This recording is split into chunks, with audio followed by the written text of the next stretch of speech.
Government Food Forest Progress Report. Let's check it out. So I put in a bunch of wood chips here for the pathways with logs we had lying around as the barrier. A lot of them are from the Tree of Heaven that my dad and I had to cut down. A host to a bunch of spotted lanternflies, so hopefully no more of those now that it's dead. But a use for the logs here, and obviously a bunch of leaf mulch in the center garden areas with the wood chips for the walkway. And I did my best to weed in the walkway as well. A lot of these avens here were growing in the walkway, so I got rid of those, but I let them stay in the bed areas. Over here I just did a couple little experimental transplants. Some violets here. And I also threw in some sunflowers. I'm not sure if there's even gonna pop up here. Might have too much shade, but we'll see.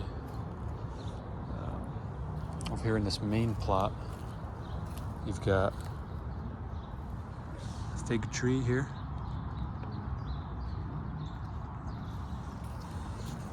Oh, actually, let me zoom in on that better for you. There you go.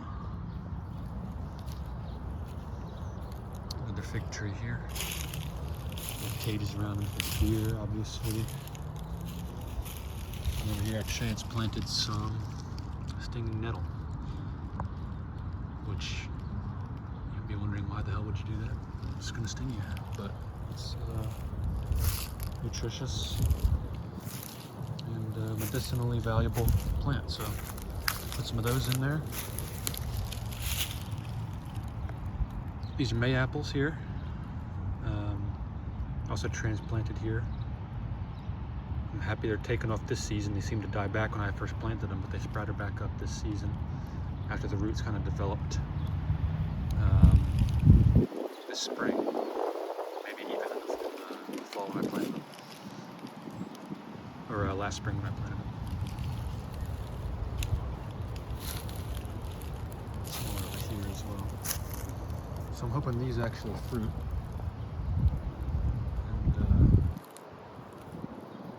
Try some of those, which they're edible when they're ripe. Those May apple fruits. Usually the deer get to them first. So we'll see. This is actually here a crab apple, I believe. Positive. With some beautiful fragrant flowers here. Another of the same variety over here. So I'm happy those are still sticking around. I like those, productive.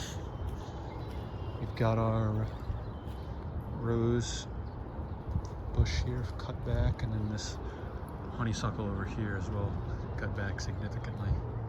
And that's what was most challenging, was getting rid of all that honeysuckle, which was everywhere. Roots extending everywhere, vines extending everywhere. But I figured I'd keep this one on the edge here. Of course, there's tons more in the distance, but I'm talking about just this first little inlet area with the leaf cover that you can see here. The path continues over here past the stick pile.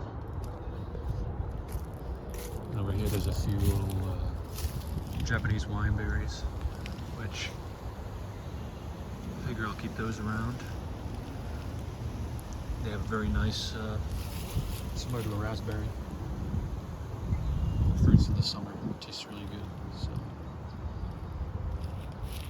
And some garlic mustard, it looks like, creeping out under here. Just noticed that. This is a prolific cedar, so I'm sure I'll see more of that in the future. See more as well over here.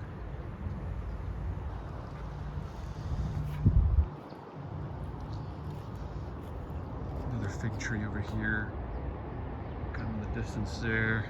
That's where the deer like to bed down over there. They already kind of pulled it out of the ground, so we'll see if that one even survives. Monitor that one. Walked past our little compost bin here earlier. Just got a bunch of dirt and weeds and various compost materials in there. Hopefully that'll turn into some nice rich compost over time. Are there fig trees over here? And so that's 4 fig trees total.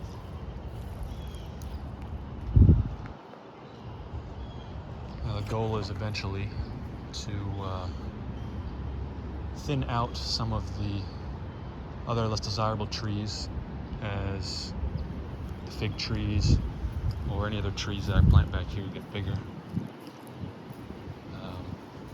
Think about planting a persimmon back here as well. I think that would do well back here and be pretty tolerant to the soil and the light. Pretty heavy clay soil back here.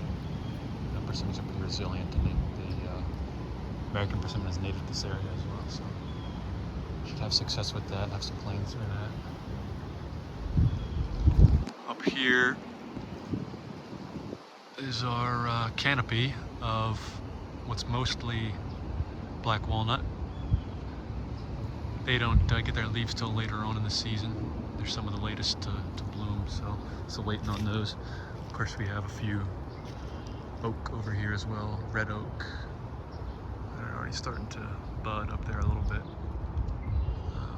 But mostly canopy is black walnut, so I gotta be careful that whatever I plant back here is tolerant to juglone, which the black walnut tree produces.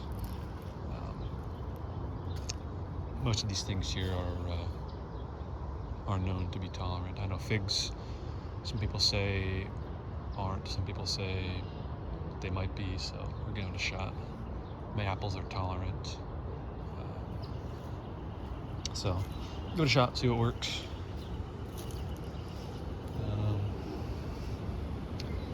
And yeah, eventually thin out some of the other trees. Like some of these are too close together, honestly. But as it grows, we'll monitor it, and we'll in food forest fashion let the things we want continue to grow and cut back the things that we don't want, that are not as productive, and feed them back to the forest. Keep that process going. I think that's pretty much it.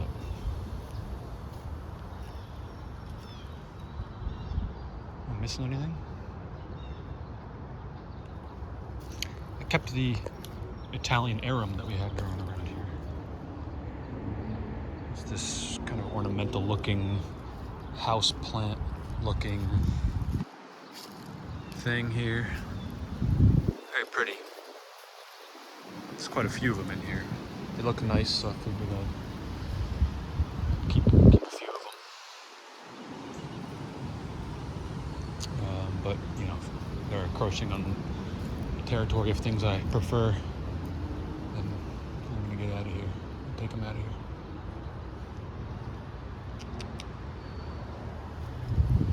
English ivy, I got rid of a lot of. Honeysuckle vines, I said I got rid of a lot of. It's looking a lot better than it was. So hopefully, in time, we will have a thriving little food forest here with persimmons, figs, a few crab apples. And come further out into the yard, we have a few others. We've got mulberry here, actually. Another mulberry down here. This kind of little slender one here. And then out here in the yard, on the edge of the woods, we also planted a couple more figs here. And then pawpaws. So this is one of our pawpaws here. Got a bunch more. Fenced in, obviously, so the deer don't get to them. And I'll show you this one here is actually starting to leaf out.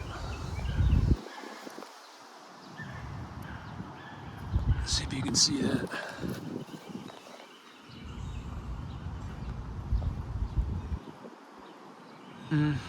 Well, hopefully you can see it.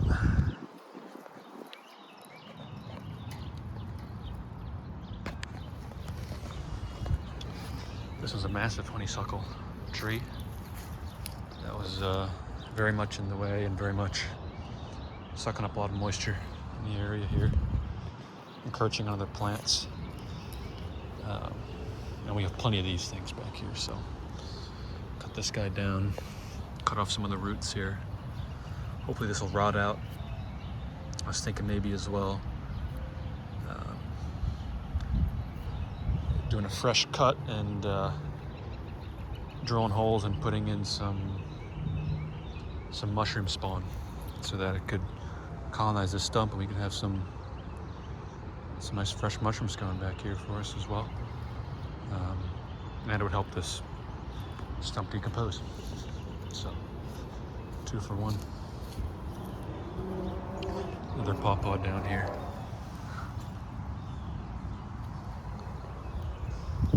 And I planted them on the edge of the woods just so they would get a little bit more sunlight. I know they're understory trees, so that's the way you see them grow in the wild, is in the understory. But usually when people grow pawpaws on their own, once they're a few years old, they do well in full sun, and that's when they produce the most prolific fruit. So edge of the woods will get a little more sun and hopefully get a little more fruit for us as well. So that goes out. And then beyond that, we got a few just little regular garden areas here. This was a bean trellis from last year, and a few extras went in here in this little edge of woods area that gets some morning sun. A few more little wineberry, Japanese wineberry vines here, or whatever you want to call them. They're not even really, I guess they are vines, but they don't climb like a regular vine. I actually had to shove these into this fence. They just kind of will go in a loop and land back on the ground if you let them, and then they'll root again.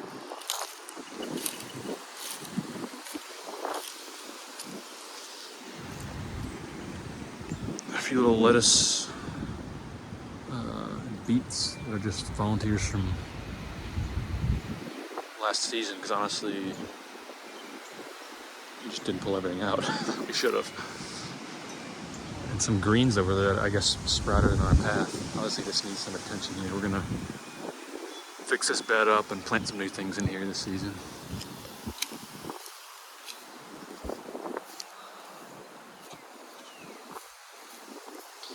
Over here's a little patch of yarrow that we've been trying to maintain. Beautiful little fern-like leaves and beautiful flowers. Makes a great tea, the flowers and the leaves. And I've got some other wildflowers here that I planted. Some oregano.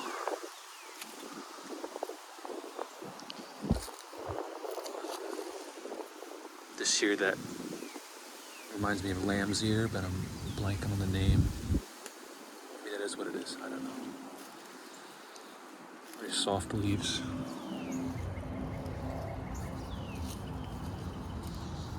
Lots of these little guys here.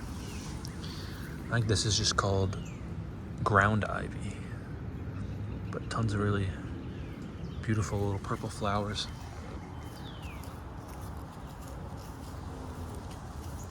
And then this is called lesser celandine, I think. A lot of that growing in the wet areas. It already flowered. There's still a couple of remaining flowers.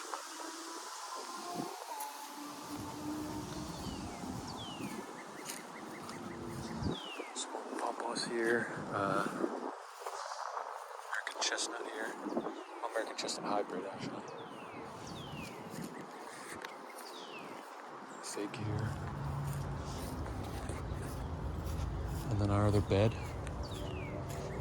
Standard garden bed. Got a few things sprouting up. We got our root vegetables and greens in here, so some mustard greens and cabbages and kale,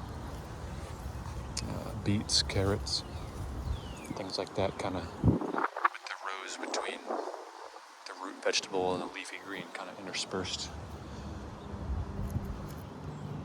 There's like a little kind of hopefully a companion planting kind of barrier. And over here, a beautiful wildflower patch. That's mostly kind of started up on its own, no thanks to us. Well, that's not true. I guess we've been weeding a lot here. There used to be, I think, just ivy on this, English ivy on this hill. But now we've got this ground ivy, which is a lot nicer because it actually produces a nice flower that the bees thoroughly enjoy. I've already seen a bunch of carpenter bees out here enjoying it. Another wildflower here. A couple more I had planted up here from a past season. These haven't flowered yet though.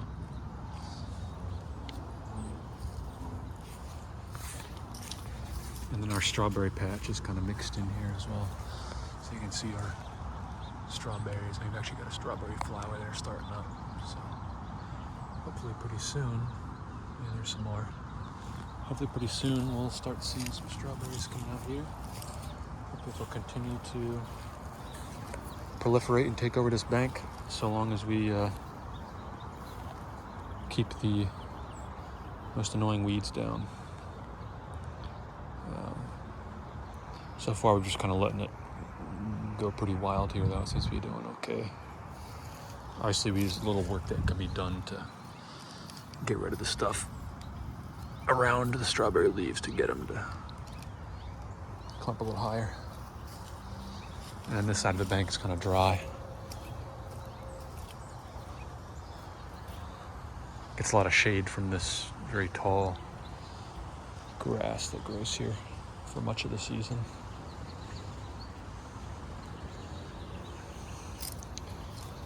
And shade from these young trees here, obviously. And then this side is just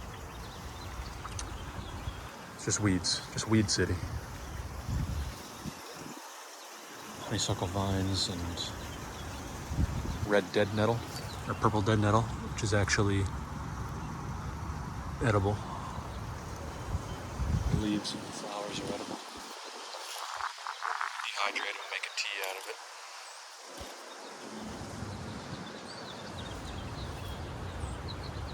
What it's good for, I can't recall. I haven't done it. I was just recall reading that.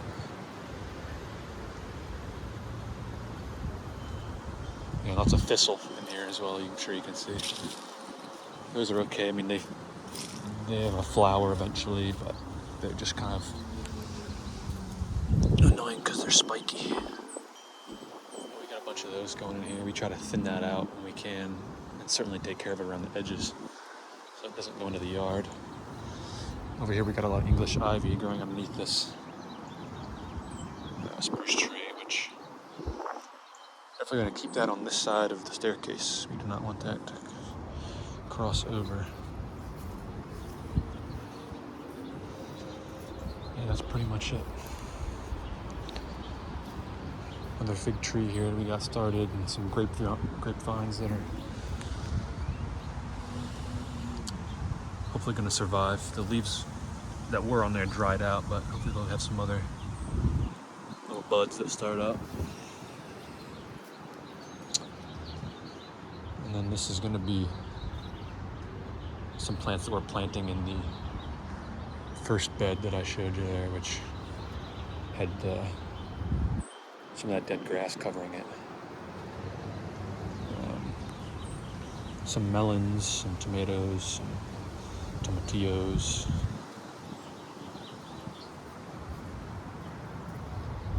Cucumbers. And then here, we've got maypop vines. Now these are actually not tolerant to juglone. So I read, which is a shame because I wanted to plant them over in the woods, kind of let them run wild, which they will do from all that I've read and seen about them in videos. They send out shoots like bamboo underground, and then will sprout up super far away, and like 10 feet away. I've seen pop up and vine out all over the place, which would be awesome for the woods to have a bunch of vines climbing around, and some fresh passion fruit, passion flowers as well, growing over there. But alas, we'll have to find another place for you, or just risk it, put them in there anyway, or put them in a big pot and bring them over there and let them kind of climb around. It just won't be able to send out any shoots underground if we do that. And that is pretty much it. Thanks for watching. And either my socks got blown away in the wind, or a squirrel took them. And there's one last thing I forgot to mention. It's over here past our magnificent pin oak here. On this bank, planted a bunch of wildflowers and herbs. Peppermint, nasturtium, some old wildflowers that probably won't come up. Right now, you're not going to see anything. I don't think any of them have sprouted yet. It's just a bunch of weeds here currently, but hoping that in time, and hopefully within the week, we'll start getting some beautiful herbs and flowers growing here on this bank, which will hopefully attract pollinators and provide us with some valuable little herbs. Peppermint and sage, I believe, and rosemary. Actually, sage, I don't think that's true. I think it's just peppermint and rosemary. And then this is another oak. I can't recall what this is. But I was thinking maybe these two trees could provide a little trellis, if you will, for the maypop, that passion flower, purple passion flower, because it'll get a decent amount of sun. It's not totally covered in the shade of the oak tree, hopefully, although it is pretty big. And it's away from the woods where all the walnut trees are, which has that juglone that it can't tolerate, so we shall see. That's it for update number 1. Keep you posted. Thanks for watching.